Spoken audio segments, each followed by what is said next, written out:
Hello and welcome back to Creepy Cutie Crafty. Welcome back to yet another crafting video with me, Heather. Hi guys, how are you doing this week? So this week I am continuing with my little whitework project here.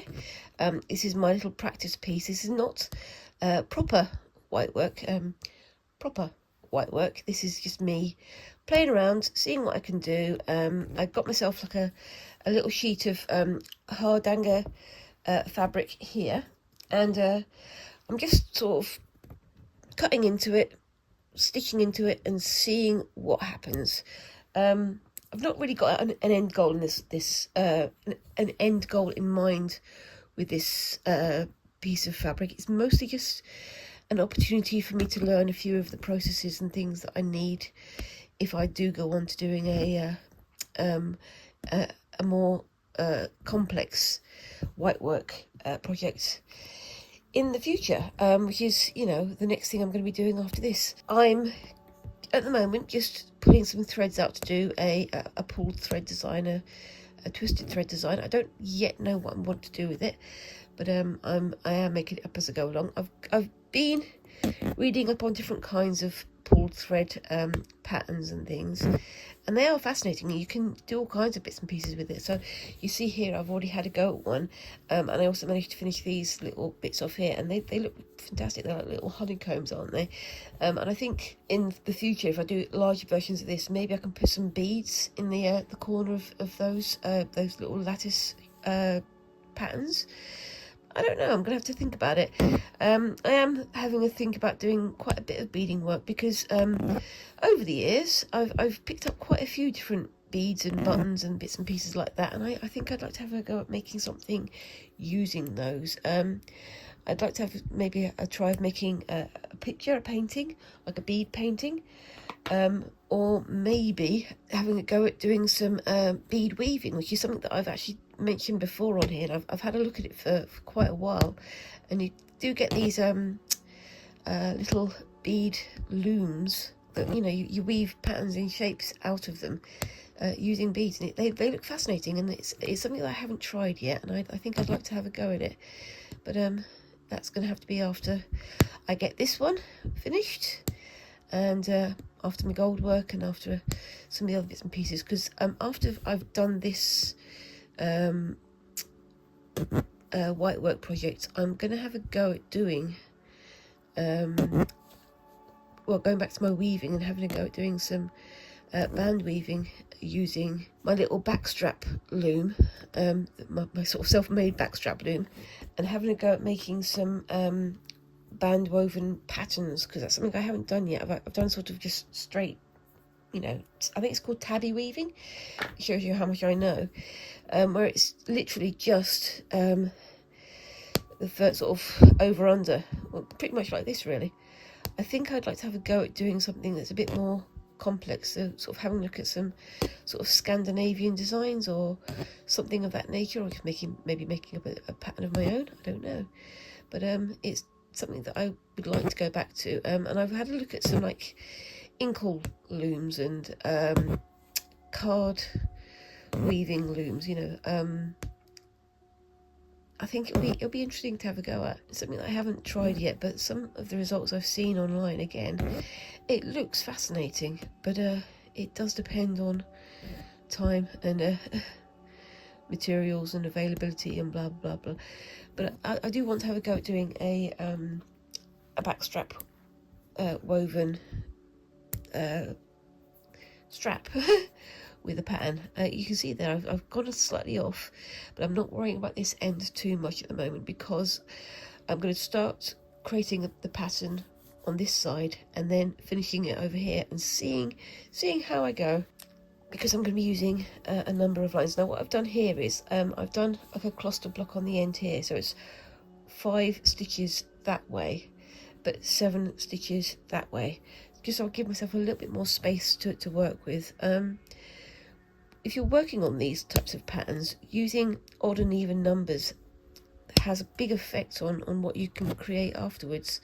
So it's worth trying to work out what's the best number of stitches to remove for particular patterns. Like I say, with this one, I'm not working to a particular pattern at all. I'm just mucking around and seeing what happens, and when I get to the end, hopefully there'll be something pretty to look at. I've got to say, I'm really pleased with how these little sort of, I thought they were like leaves, but they've turned up looking like sort of Easter egg type patterns, aren't they? You can imagine something like that on an Easter bonnet or an Easter pattern, maybe using different colours of thread to create the overall design. I think that'd be nice. Make it look like a Easter eggs on an Easter card or something. I don't know. Maybe I'll think about that. I don't know. Anyway, so yep, coming back down here. Now I stitched off the end here, but I put my thread through the fabric like this, just to keep it out of the way. So I'm just going to thread this up, get my needle threaded, because it's better than me fumbling around for an hour trying to get this through the eye of the needle. And yes, so how are you guys doing this week? It's horrible and grey here as per usual. It's gonna be an interesting few weeks, because now what's I going to do here? I'm going to go on the edge first, I think. It's horrible and grey here. I know everybody thinks that British weather is always grey, but when it's sunny, it's lovely. When it's thunderstormy, it's lovely as well. I do like myself a good thunderstorm, and we haven't had one, proper one, for a long time, it feels. But I'm looking forward to the spring and seeing the sun come through again. That would be very nice, wouldn't it? Anyway, going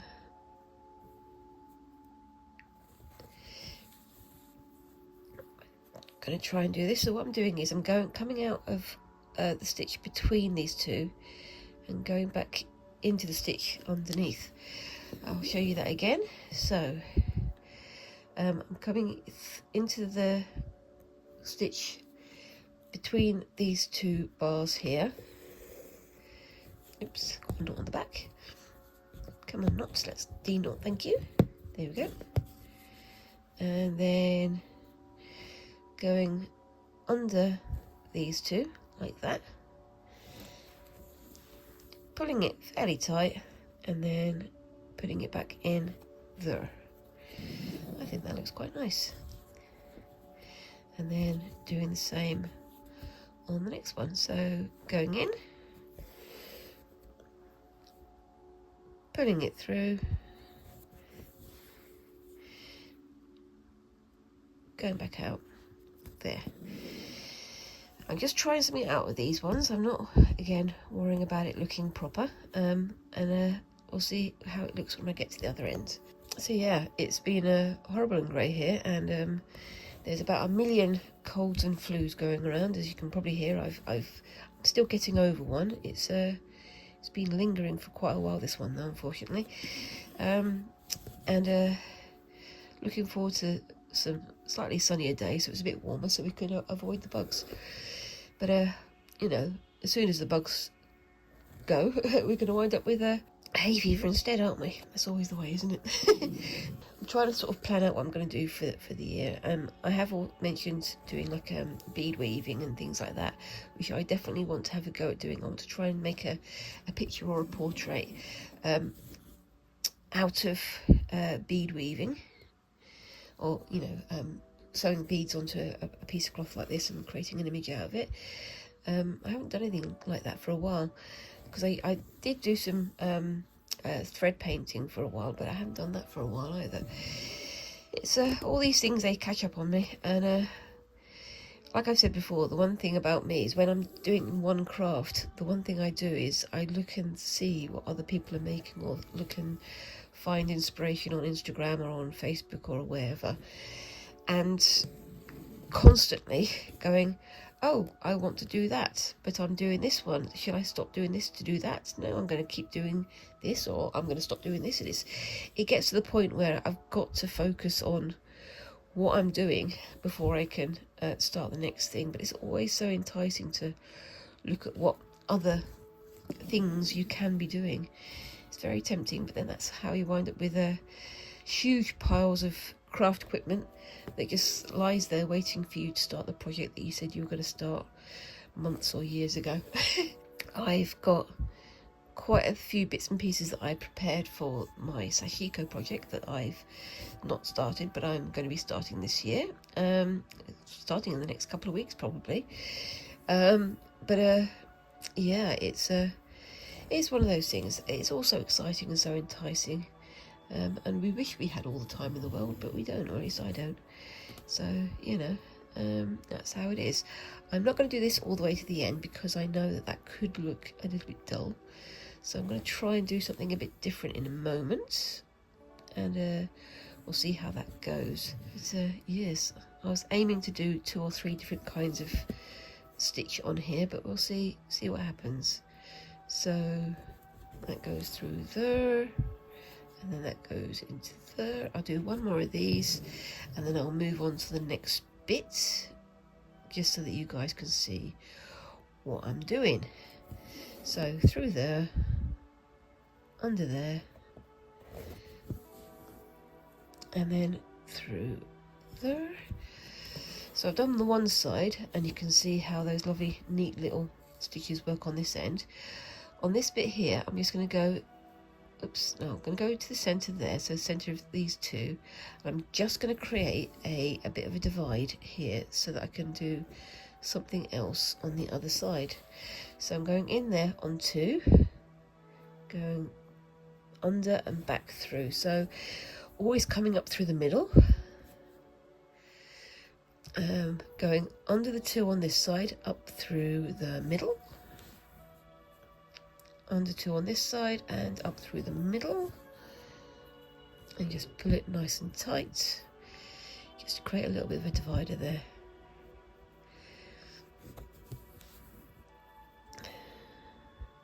And that also helps me to get from one side of there to the other. So, yeah. Let me know down in the comments, have you had a go at doing white work? What kind of stitch is your favourite? What kind of decoration is your favourite? I thought that I was going to like the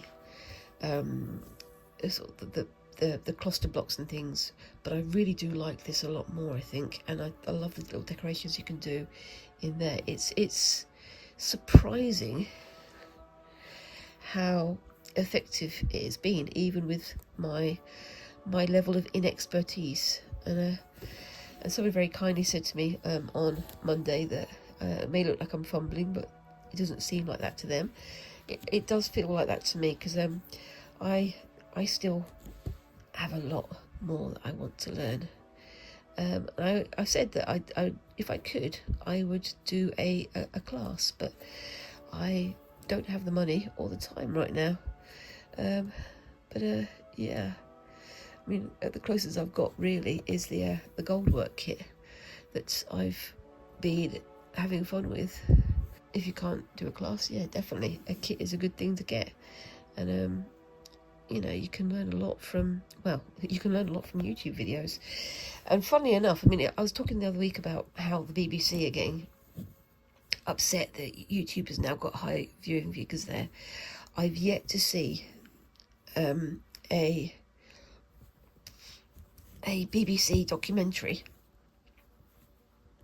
about how to make white work, or how to make gold work, or how to make XYZ, because that is what a lot of people go onto YouTube for, isn't it? It's to learn things, or to find out about things, or to chat with other people of similar interests. And you can't really do that on the BBC, because the BBC does not provide how-to videos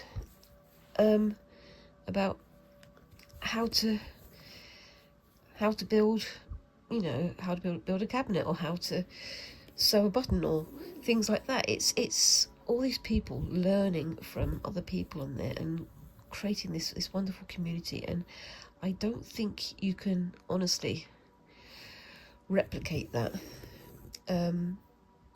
with a big corporation. Right, now I'm going to go to there. I'm not going to worry too much about the mess on the side, and I'm going to go between these two now and create bit of a split just there. So we're going to see what happens with this. Go into the split between the two there. Go in there. Come back out in between these two. And create another shape there. What do we think of that?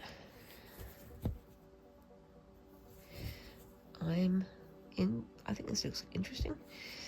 It's not the strongest. I mean, this one over here seems quite strong, but this one seems a lot weaker because you're dividing the threads even more. But I think it does look pretty. Let's bring that into there and put it nice and tight.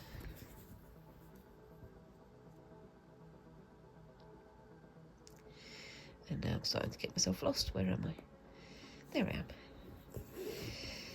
Into there, through, and back. But so yeah, I mean, it's interesting because I mean, I'm guessing that a lot of you guys are watching my videos because you like to see what people are creating. You want to find out what people are up to and so on and so forth. And that is exactly what I do as well. So I'm going online. I'm watching some people talking about a craft, wanting to know more about that craft. And then I go out and find a video where there's an expert on YouTube who's talking about what they do. And learning a bit more from that, and learning a bit more from that, getting 2 or 3 different people's opinions on a certain thing, and then keeping going, because that is exactly what we want to do, isn't it? We want to create as part of the community, and it's kind of funny, isn't it? Because we're all, well, quite a lot of people that I follow are into threads and embroidery and quilting and all those kinds of things. And in some ways we are creating a grand tapestry, a grand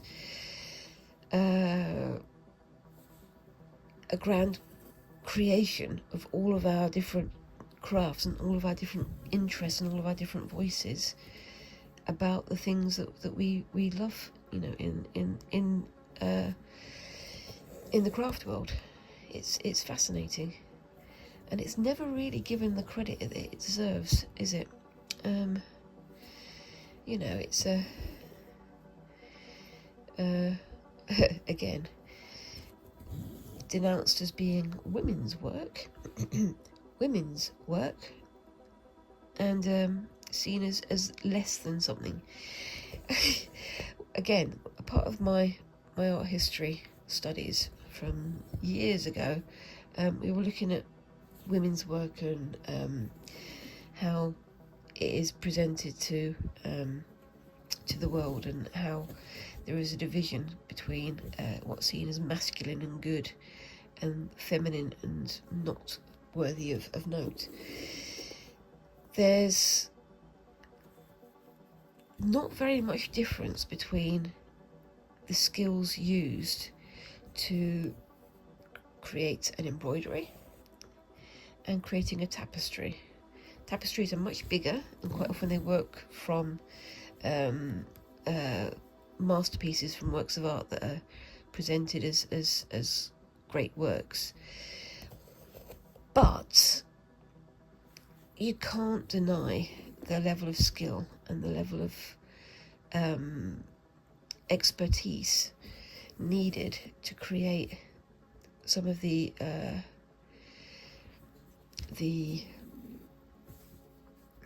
embroideries from, you know, the 1500s, 1400s, whatever. So much so that you've got people like, as I mentioned before, Catherine of Aragon.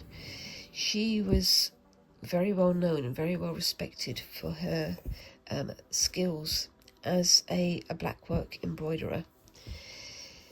And yet, when we talk about blackwork stitches, particularly one stitch, it's basically a double back stitch, that stitch is called the Holbein stitch, because Holbein painted people who had black work collars or who had black work details on their clothing. So maybe we should start a movement of calling it, not calling it the Holbein stitch anymore. We could start a movement of calling it the Catherine stitch, or the Catherine of Aragon stitch. I don't know. What do you think?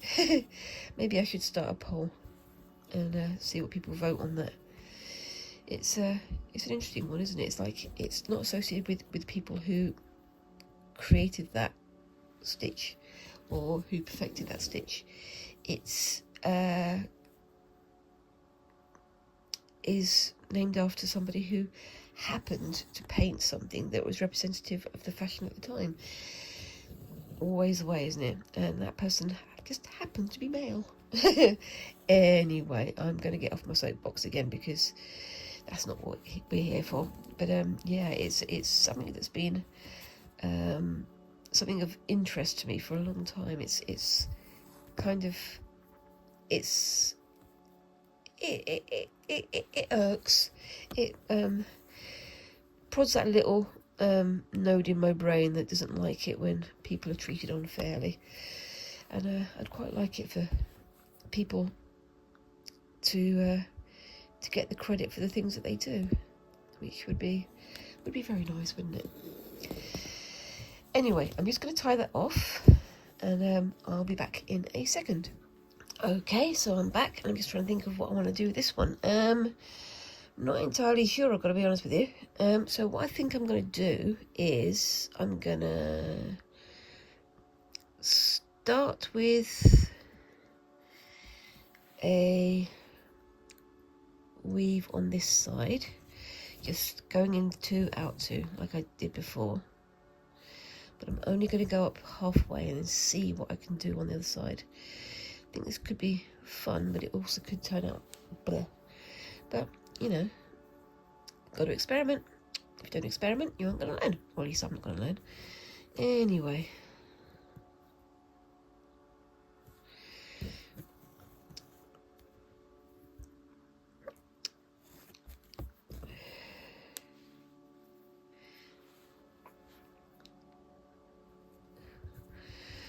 one more, and then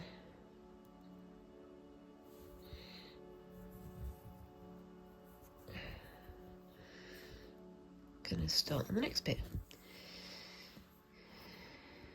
So I'm gonna go across to there and just see what happens. Oops, daisy. Come on, there we go.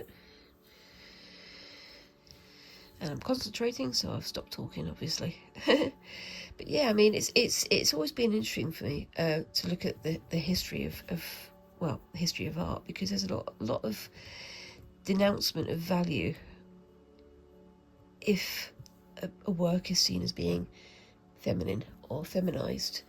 It's kind of frustrating, because you're thinking, well, actually, this person has a great deal of artistry, a great deal of skill, and you've just denounced them as being just a woman. And it's one of those things where people ask why feminists and female artists talk about being female so much in their work. It's because that is how they are being labelled, and labelled badly. So you've got to think about, how does this create a feeling about their work that is fair or unfair? Is it fair to say, well, a woman did it, so therefore it can't be good? Is it fair to say that, you know, a woman created this particular style of embroidery, but we're not going to give her credit for it? We're not even going to name it after her. We're going to name it after the man who wore it, or the man who showed it in his paintings. It's a weird question, but yeah, it's it's something that I've noticed, and obviously I'm not the only one, because other female art historians have been saying the same thing for quite a while, or feminist art historians anyway. Not all female art historians are feminist, which is another very interesting perspective, I think. Anyway, I could do a whole soapbox on politics and females in the art history sphere, but I'm not going to, because it's a bit of a tangled mess. That's what it is. Anyway, I'm going to finish the rest of that off screen, but I really like how that's looking. You'll have to let me know what you think of that down in the comments. It's fascinating that you can create stitches without having anybody tell you how to make those stitches. Once you get the first sort of few ideas in your head, if you get the process in your head, I really do have to have a look at more sort of honeycomb like ideas, like the fill that we have here, because that's something that I want to have a better look at and have another go at next week. And hopefully I'll have some time to do some talk-throughs of my design process on Amasiograph as well in a bit. I'm losing all my words today again. It's one of the joys of being dyslexic, which is what I am. I keep losing words. They keep sort of popping out my head and disappearing and running off down the street. I don't know why. Anyway, so what do we think of that so far? I kind of like that. It's a bit odd. It kind of makes me think like of a 60s design, 1960s. Don't know quite why. It's making me think of something like that.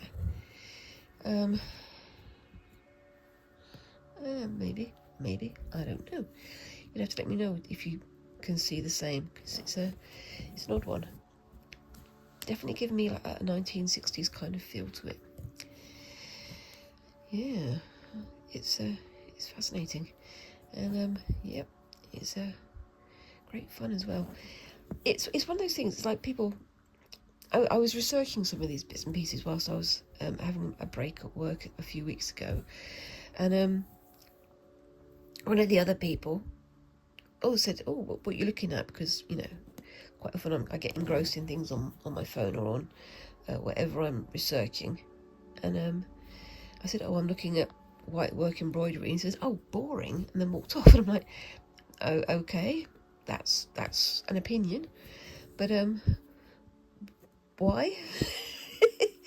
Why do you have to tell me that you think this is boring? Do you think I'm just going to go, "Oh yes, you're right, I'm just going to put it all down now and never do it again"? Because that's not going to happen, afraid to say. It's a terrible thing when people think their opinion is fact, isn't it? And there's quite a few people like that in the world today, and unfortunately quite a few of those people have positions of power, it seems. But I'm not going to go any further into that one. But it's fascinating. Do you guys ever have that? Somebody looking at what you're doing and going, boring, and then that's it. That's as far as they'll go with it. Because I mean, like I said last week, and I said a couple of times now, I used to go to like stately homes or museums and stuff, and I'd look at these bits and pieces that people would make in fabric and this sort of stuff, and now I'm looking at them and I'm going, oh my gosh, that's amazing. That's how do they do that? This smocking is amazing, this embroidery is amazing, this whatever is unbelievable. And yet before I'd be like, yeah, it's just a dress, or it's just a whatever. Your perspective does change when you start doing the craft, doesn't it? But I kind of feel like the people who say, "Oh, it's boring," should give it a go, because it actually is enormous fun to do this kind of thing. And learning about new creative processes is what I do for giggles, for funs. This is my playtime. Anyway, I'm going to put this on the side, and I'm going to come back in a bit with some gold works. I'll see you in a bit. Okay, so we're back again, and I'm putting on my thimble for this one because I've already managed to have the eye of the needle go back through my finger. My needle is still going in spite of the bend in it, but yeah, I've just got to finish couching down this central bit here. It's a little bit long, but I can snip the end off, and I'll get on with the next bit very, very soon. So yeah, once again, I'm following the line of stitches along the center of this leaf here, and these are pretty much the last bits I've got to do of this goldwork kit. My stitches aren't 100%, but you know, I think they're doing okay. They're doing okay. My eyes are not happy about me doing this because it is such close work, but I am really enjoying it, and I'm really enjoying how it's starting to look now. It's a fantastic little kit, this, and I am thinking about whether or not to get another one to do in the future, but I think that would probably be more off screen than on screen, because you guys have seen me fumbling enough with my my gold work, and as I say, I've got quite a bit of gold work bullion, the wires and the beads and things. I've got quite a lot of those left for me to use in a future project of some description or another. I'm thinking about how I can maybe combine some black work with gold work, and maybe white work with gold work. It's an interesting one, because I do like, anybody who's been on the channel for a while knows that I love creating patterns. That is pretty much, you know, my fun time, as well as, you know, doing stitching and things. But I would love to create a grand pattern or two, using a combination of these particular mediums, just to see what I can create, you know. And I've seen some like Royal School of Needlework, like finished pieces at the Creative Craft Show and things like that, and I find that their sort of pattern pieces, their sample pieces, are just amazing. And also, you know, you can see how people have combined the different types of stitches and threads and things to create certain things. It is fantastic, and I'm trying to think how I can use this in combination with making a garment, or making a something that can be used, because an awful lot of this is decorative, but that doesn't mean that it has to be sort of sacrosanct. It has to be hung on a wall or kept on a shelf. You want to be able to sort of use these decorations with clothing, or with like bags or hats or things like that, and I'm trying to think how I could create a pattern or a design that could be used as part of an item of clothing. It could be interesting to work out what I could do with that. With the gold work, I would be terrified of catching the wires, the little bits of bullion, on a door handle or something like that, but I think it could be attractive. It could look really nice, I think. Anyway, so I'm nearly at the end here, and I'm going to get onto the next little bit of this. So this bit is a bit oopsie-daisy long, as you can see. So before I stick down the next bit, just going to get my scissors. Where are your scissors? Oh, you've hidden right under there. Bring that to there and do a quick oopsie-daisy snip. Put that back in my tin, and I can use that for some other projects later. But yes, so yeah, if you don't know what this is, if your first time, you know, coming in here, this is my gold work kit, as purchased from the Hand Unlock Embroidery Company here in London, UK, and I'll show you the information on them in a second, so just bear with me. Just trying to get this fiddly little bit out of the way. Oopsie daisy. Oops, there we go.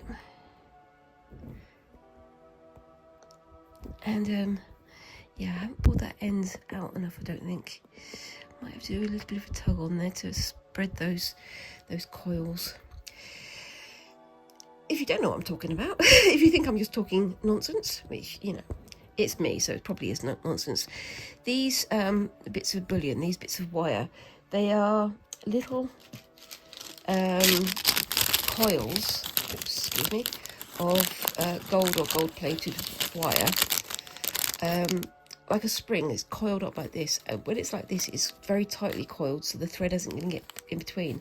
But when you put it out, you pull it slightly, just to bring those little coils a bit further apart. There is no zoom in that is going to get this detail, but those coils are what you sort of anchor the thread through. Now this is part of the hand and lock and Bernadette Banner collaboration piece, the wheat sheaf embroidery kit. And this is sold by Hand and Lock, who you can see have been going on for a long time. And Hand and Lock are a kind of a prestigious London company.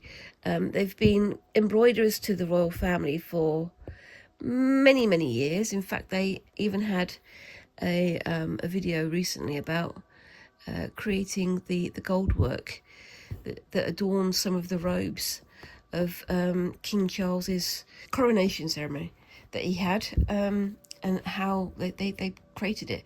And you can get, well, you could get, up until fairly recently, little kits that had little bits that used the design from his coronation garb, his coronation gown and things in their design. So, you know, it's kind of, as I say, very prestigious. I am by no means a royalist. I'm very much, well, I'm not pro-monarchy. You know, it's in the recent weeks with things that I'm not going to talk about, we've had shown an awful lot of what the royals have been getting up to that they shouldn't have been doing, and that they've been covering up, which is unfortunate. However, I'm not going to talk about that. I'm going to be talking about the craft, which is the thing that you're here for and the thing that I'm here for.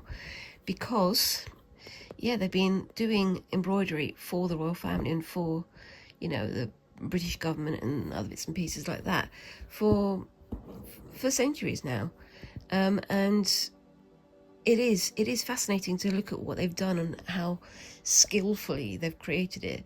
But they, on their website, also sell kits so that you could have a go at it yourself. When I first started getting into looking at goldwork crafts and things, I had a quick look, not that quick, at Bernadette Banner's YouTube page. And Bernadette Banner is a historical costume vlogger.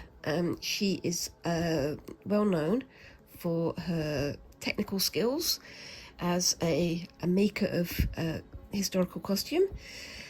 She's got a lot of research and a lot of knowledge about the different processes and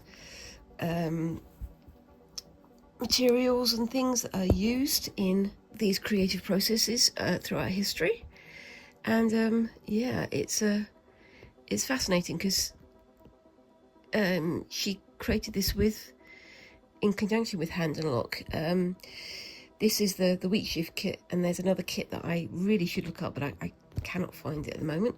That if you put them together, they make sort of two sides of a bag. So this would be one side of the bag, and the other kit would make the other side of the bag, like a little pouch to store, I don't know, to store trinkets in, I guess.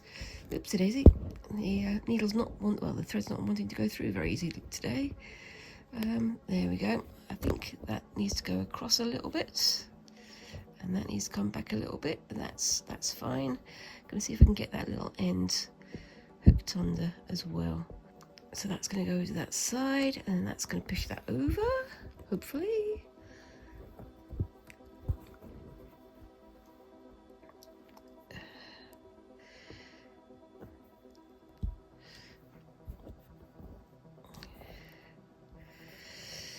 Oopsie daisy, my rough skin catching the thread again.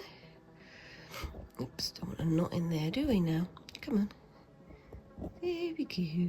I'm talking to my thread again, guys. It's not the first sign of madness, because I think I've already well demonstrated the first signs of madness. But yep, it is going quite well, I think. There we go. So that is that bit done. It's a bit wonky, and I've got these two more here to go, so I'm going to go on to the next bit. So if I bring my needle up here, which is the next area that I'm going to be working on, the two sides of the leaf can then be covered with other kinds of bullions. So the instructions say cut pieces of rough bullion and gold smooth bullion into lengths of 1 to 5 millimeters, and then use a central line to do rough on one side and smooth on the other side. So yeah, that's what I'm going to do. I'm going to start with the gold rough. I'm going to have to change my thread soon as well. And I've got my little velvet tablet here as well. Let's see if I can get you in a slightly better position so you can see what I'm doing a bit more easily. The downward pull of stitching has pulled the thing down a little bit, which is a bit, you know, annoying, but it can cope. So again, this is gold rough. Now I'll just show you quickly the difference between gold rough and gold smooth. So you can see they're almost the same thing, but gold rough has, I'll bring it up there. That's gold rough and this is gold smooth, and you can sort of see the gold rough has a duller appearance, whereas the gold smooth is a lot shinier. And yeah, again, these are coiled springs of wire, and yeah, it's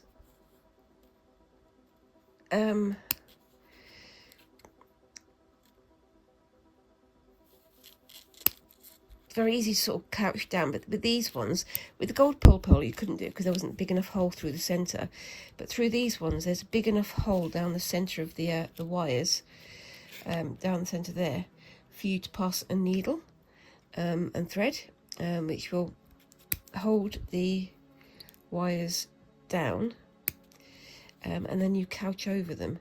I think I may have made these a little bit too big, but I'm going to go with it and see what I can do. Let's push the envelope, as they say. I don't know what envelope I'm pushing, but I'm pushing it apparently. Anyway, I'm going to start with the larger one, and with these, the idea isn't to go straight across like that. It's to sort of have the wires going that way, so you make almost like chevrons. Oh no, what's that? Nope, that's just the thread. It's got caught. Sometimes the thread gets a bit weird, so yeah, I think I'm gonna have to change my my thread very soon because it's getting a bit worn and a bit unpleasant. I have beeswaxed it, but I've also used it a lot for stitching, which, you know, it makes it wear out. Come on, what are you doing? There we go. So that can go in. Oh, what's it doing that for? My thread doesn't want to be thread at the moment. I'm gonna have to change the thread because it's being a bit naughty. It's not doing what it's told. If there's any doubt that I'm losing my marbles, this is it, because I'm talking to wire and I'm making baby noises. Anyway, so that's the first one down. That's kinked it, so I think I need to pull it open a little bit more when I do it. So I'm going to change the needle, and I'll change the thread, and I will be back in a second. See you in a sec. Okay, so I'm back, and got myself a nice little bit of thread here, and I did my usual thing of completely forgetting, sorry, punching the camera, completely forgetting that I needed to beeswax it, and then did it after I put it on there. This time I'm just putting those coils apart just a little bit to see if that helps with stitching it down, with couching it down, because as I couch down, you can see quite often I get a split on these things. If I do a little pull on the spring, sometimes that helps to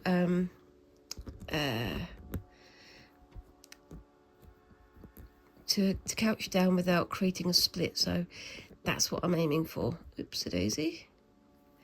Let's try that one. And I'm making that a little bit curvy because I want to.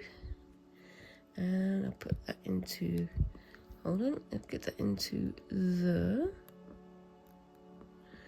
let's hope it doesn't split this time, because it's done this a few times, and I am trying to make it nice. But yes, come on, what are you doing? It's getting caught on something. Don't know what's getting caught on, there's something there. There we go, it's a bit better. It's not quite as noticeable as it was before. And I'm just going to bring this one forward a little bit so that it's in the right place, and do a little stitch between the two as well.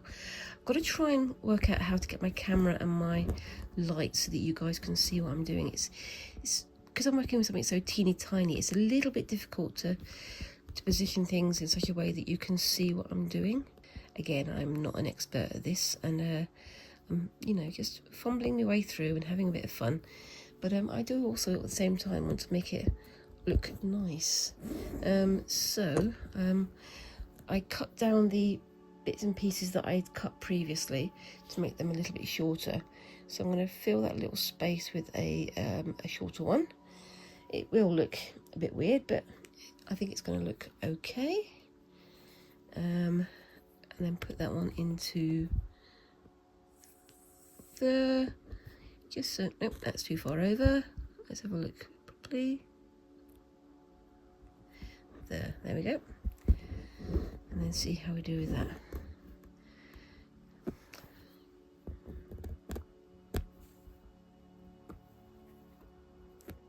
There we go.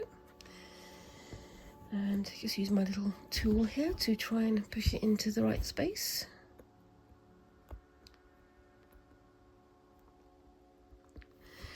It's a bit better.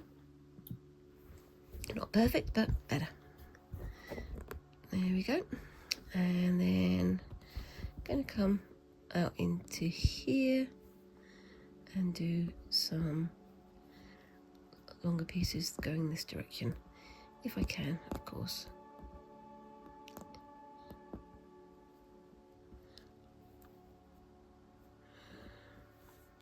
There we go. So yeah, I'm trying to think what I can do with these bits and pieces of leftover bullion after I've finished. And I'm trying to think of how I can combine it with the other bits and pieces that I've got, because the effects that they create, even with my lack of skill and knowledge, do create some wonderful little effects and things, and I want to be able to make the most of them. I don't want to just throw them down on any old project and then think, oh, I have a better idea two weeks down the line. But at the same time, I don't want them to wind up sitting on the shelf for years and years and years, making me feel guilty for not using them, because that's kind of a waste. You know, you've got these things that you want to celebrate, you want to enjoy, you want to have fun with, and if I leave them on the shelf until I get the perfect project, then I might never ever get them off the shelf, which would be a big shame, I think. I don't know. What do you think, guys? Do you think it's more important to use the items for a project even if you don't think it's perfect, or do you think you should wait and keep that piece of perfect fabric or perfect craft equipment or whatever for the perfect project, and unfortunately leave it to sit on the shelf until you've got something in mind? It's one of those things. It's like, I know a lot of people say the same thing. It's like if you're constantly waiting for the perfect project, every time you have a new project, your brain's going to go, but it's not the right one, but it's not the right one, it's not the right one, as if there's going to be some magical idea fairy that appears one day and makes your project pop into your head, and you get you know, the perfect idea at the perfect time.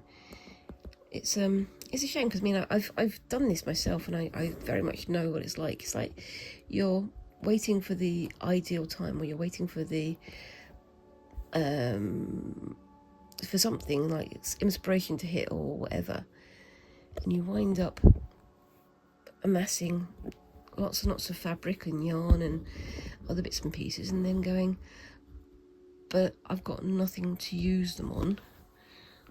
I'm going to go on to the next project. I've got nothing to use them on. I'm going to go on to the next project. I've got nothing to use them on. I'm going to go on to the next project. And then, you know, the next project is not the right one either, until you have just a mass of very pretty fabrics or very pretty whatever, and no projects to show for it, which is, I think it's a big shame. Right, so I was doing the gold ruff, wasn't I? So let's do some more snips. I've got some teeny tiny snips on here that are a bit too small for the bit that I'm doing, but we shall see. So again, I've got my little velvet cushion here. The idea with this is that you snip onto it and it catches whatever you're working on and doesn't let it roll away, unless of course, like me, you move it too quickly and it all flies off. But I haven't done that too many times, only a few times. I am trying to do this on camera, but it's very difficult to try and get this visible whilst you're doing it. Those two are a little bit too long, I think, so I'm going to take this one and do a little snip on the ends. That could be long enough for another bit. That's absolutely fine. And I'm going to put my scissors over there, and then I'm going to take this one. I'm going to take it with my needle actually, rather than with my fingers, and I'm going to put that down there. I'm going to take that off this just for a second and just pull on it slightly, just so that the coils aren't sitting quite as close to each other. That should help with the couching. And then try and get my needle through the centre again. There we go. You really can feel the difference when you forget to beeswax. I have beeswax this one, but I did a couple of stitches without, and you can feel it grating on the fabric. It does make a huge difference, so definitely something I'm going to be using in future projects, I think. It does sometimes help with the knotting and things as well, but you know me, I don't ever have a day without knotting my thread. That's just me. There we go. It's another bit of a wibbly one. It's a bit too long again, but I can live with that. It's fine. But yeah, there we go. So try to think of other projects for this year as well. So I mean, I've got my tie-dyeing to finish that me and Squinks sort of started and then just left.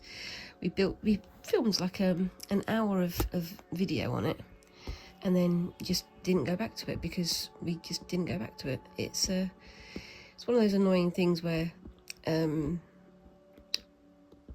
we started it and then just didn't get time to finish putting it together. But I want to come back to doing some more tie-dye because I really enjoyed the results that I got last time. And also I'm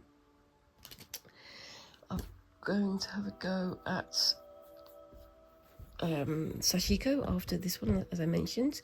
So as soon as I finish this project, I can get started on the sashiko project, which I've had in my mind for a good year or two now, and I've been mulling it over, and again, waiting for the perfect project. It's not going to happen, so I'm just going to dive in and hope for the best. Okay, so just picking up my next piece of bullion here, and I'm going to pull slightly just to try and open up. Oops, my thumbnail went straight through. That's unfortunate, but you know, such is life. And let's try and get through the centre there. My gosh, I am kind of wishing my eyesight was a bit better at the moment, but sometimes when I get tired my eyes go, you You want to see, do you? Nah. There we go. There we are. It's going through.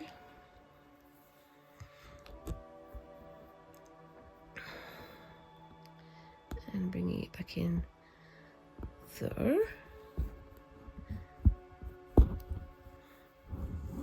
And I've stopped using my leather thimble again, which is a bad idea because I'm going to get the needle going through my finger again in a minute, because that's what it does. Okay, let's come through there. There we are. It's a little bit wibbly, but I like it. And same as all these things, the more I do, the better I'm going to get. But yeah. There we are. And that's almost no visible split in the middle, but that's not too bad. I'm going to come in a little bit further that way and do a much smaller length this time, just to fill that little gap. So have I got one that's that small? Possibly. I'm going to pick that one up.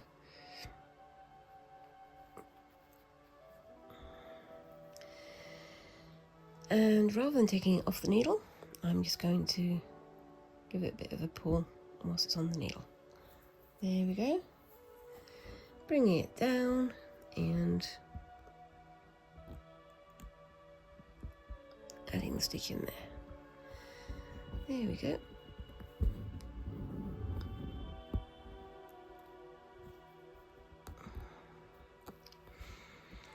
That's looking good. And you can see the contrast of the rough against the pearl in the centre. The rough is designed to be a lot duller than the smooth. And yeah, it's looking pretty good, I think. I am very much looking forward to seeing this done. I'm trying to work out how I'm going to display it, because I know that you can turn it into a pouch or you can turn it into whatever, but I'd quite like to have it in such a way that I can display it on the wall. I don't know how I'm going to do that, but I'm going to have to work it out, because I do want to make the most of the effort that I've done here and make the most of this beautiful little kit. Yeah, let me know down in the comments if you had a go at doing gold work yourself. What do you think of this craft? Is it you? Do you think it works out nicely? And yeah, definitely love to hear your opinions of what I'm creating. It's, as I say, I am literally just fumbling on it. Just cutting some more, bear with me a second. Cutting off some more rough because I need some more rough. Sound like a dog, don't I? Rough, rough. There we go. So I've got 3 new pieces there, and I'm going to do the same as I did last time. I'm going to pick it up on the needle and do a little bit of stretch on the needle. Not much, because these coils are so tiny. If you stretch it too far, it is very noticeable. So you can see there I've pulled the centre quite far, but oops,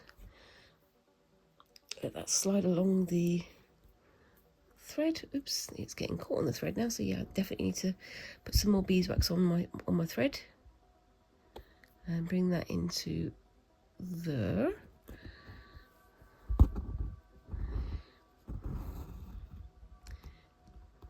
There we go. They are a little bit long, but it's making a nice little sort of curve on there, isn't it? This is never going to win any prizes, but I'm still pleased with it, you know.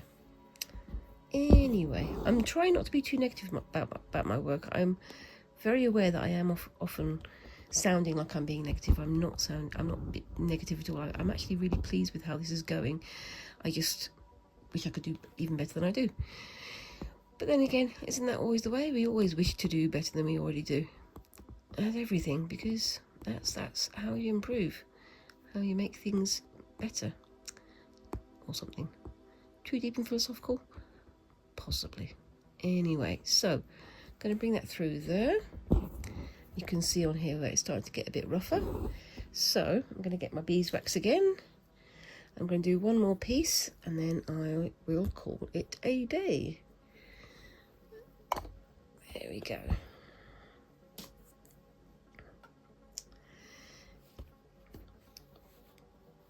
bring that up to there. Do a little bit of the stretchy on the needle. There we go, and pass it down. Yeah, that's already a lot easier because of the beeswax. And then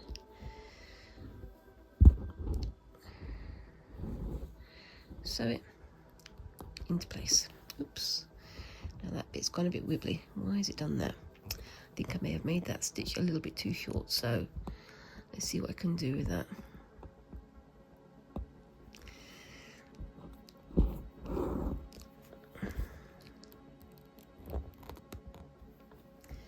Gonna use my meller.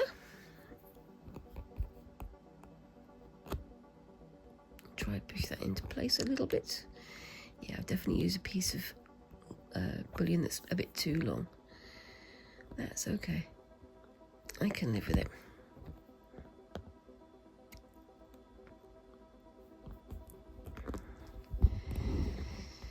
And there we go. Yeah, that last little bit is a bit wibbly, but I can add a little bit of, oops, hold on.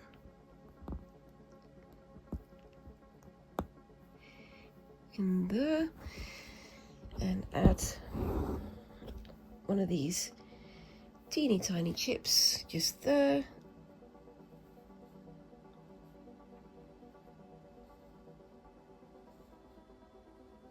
If I can get it on my needle, of course, that would be helpful.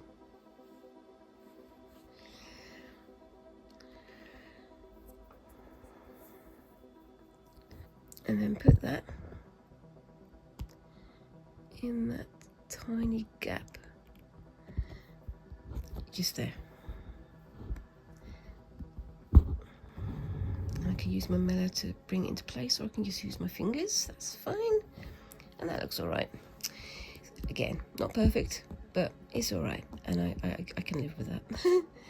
Anyway, so I'm going to bring it to a halt there and ask what you think of that so far. I've got to do the same on these two over here, and then add the gold smooth on the other side, and then I'll be all done. I think when I've got all of these bits in place, I might add a few extra stars and things around, because kind of what I want to do is I want to say, well, these are the ones that I started with, so I'm going to come back and do some of those at the end and have a look at the difference between starting it and finishing it. But we shall see how that goes. Anyway, let me know what you think of this and the white work down in the comments below. And whilst you're down there, please remember to like and subscribe and all those lovely little things that help a tiny channel like mine to grow. And I look forward to seeing you in the next video. Thank you very much again for watching, and bye-bye.